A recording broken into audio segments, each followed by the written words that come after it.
Alright, this video is all about Andrew Tate's view on money and why he's actually wrong. And I personally don't watch a lot of Andrew Tate. I'm not the biggest fan. I think he has some interesting points, and I also think he has some very misogynistic points. But whatever your view is on Andrew Tate, money stays constant, right? And one of the things that Andrew Tate says a lot, not that I listen to a lot of Andrew Tate, not to out myself, but he comes up in a lot of people's videos, right? Especially people who talk about money, and I watch a lot of videos that talk about money. And you'll hear him say, you have to have this mindset of when you make money, that's taking money from someone else. And when you buy something, someone's taking money from you. And so you should look in your life and you should figure out where and when people are taking money from you. And I'm gonna take my gum out, sorry. And where and when you can take money from other people, right? And that makes a lot of sense, right? Because Andrew Tate is a chess player, and he's used to these zero-sum games, right? Where, you lose a piece, and your partner and your opponent has an opponent who loses a piece, right? Like a chess game is completely on the board, right? There's no addition of pieces. There's no, everything. Your loss is your player's gain, and your opponent's gain, and your opponent's loss, there we go, I'm getting better at expressing myself, is your gain, right? So it makes sense that he thinks this way, because in his life, he plays a lot of chess, and it's a very, win-lose, zero-sum game, and he's also made most of his money by just taking it from other people, right? Like with his webcam business or with his casino businesses, right? Like these are all industries that are also zero-sum game, right? Like you're not creating any value, you're just taking money from someone else, and that's kind of it, right? Like they're not really getting anything.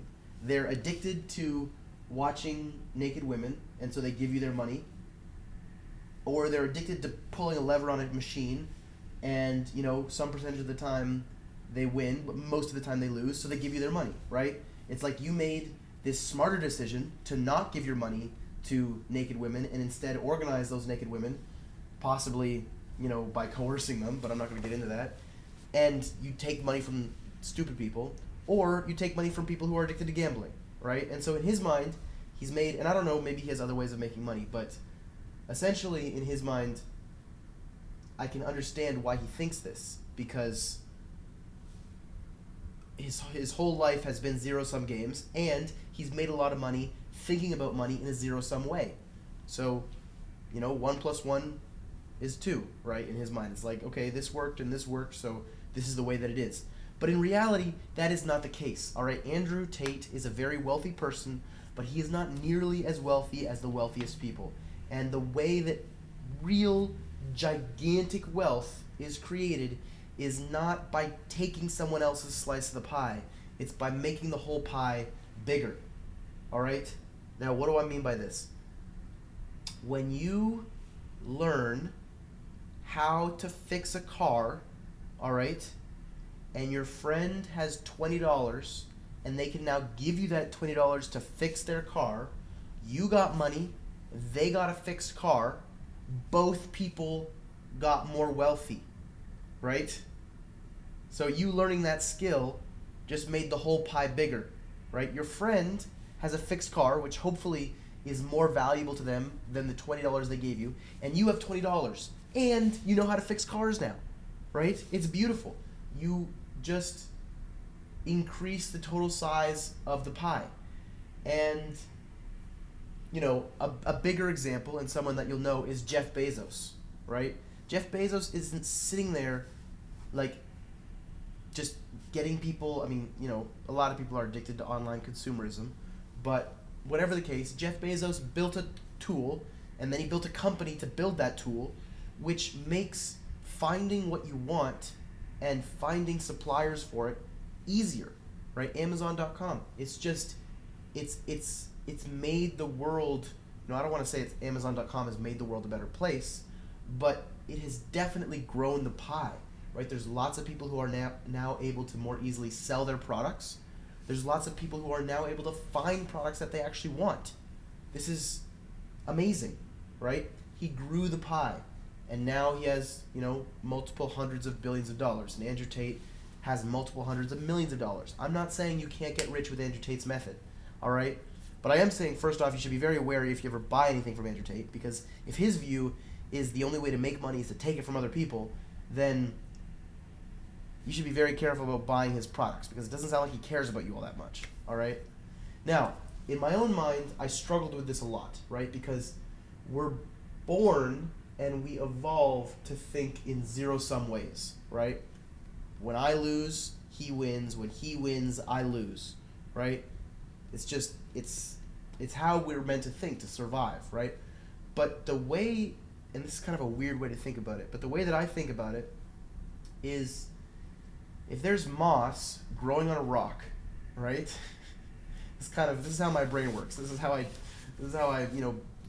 basic principles, first principles solve this problem in my mind. If there is moss growing on a rock, right? That moss does not need to just compete with itself. It's not a zero-sum game. There's lots of space on the rock. Let's say the rock is like near infinite, right? And there's lots of rain hitting it, and there's lots of CO2 in the atmosphere that it can turn into carbon to make more moss. And it's getting, the biggest part is it's getting hit by light constantly, and that light is energy, right? So the moss can grow and grow and grow. It doesn't need to stay in that one little patch, right? And in the same way, we are humans. We are here on Earth. There is tons of iron in the core of this Earth. There is tons of light hitting us from above, right? We can grow bigger than we are right now, right? The dollar that you make doesn't need to come from your neighbor, right? You don't need to make him $1 poorer for you both to have $1. And Naval Ravikant, I think is his name, talks about this a lot. Everybody can become more wealthy, right? You don't have to have poor to have the wealthy. You will always have people who are less wealthy than others, but you can increase the standard of living for the poor, or they can increase it for themselves, or however you want to talk about it, but that's a whole different subject, without decreasing the standard of living for the rich, right? And so the only thing that would really care then is the ego of the rich, which is like, oh, no, now I'm not as special. But, differentiate yourself in other ways. There's lots of, you don't need to have people suffering for you to live a good life. That's the whole video. I hope you liked it. All right. Bye.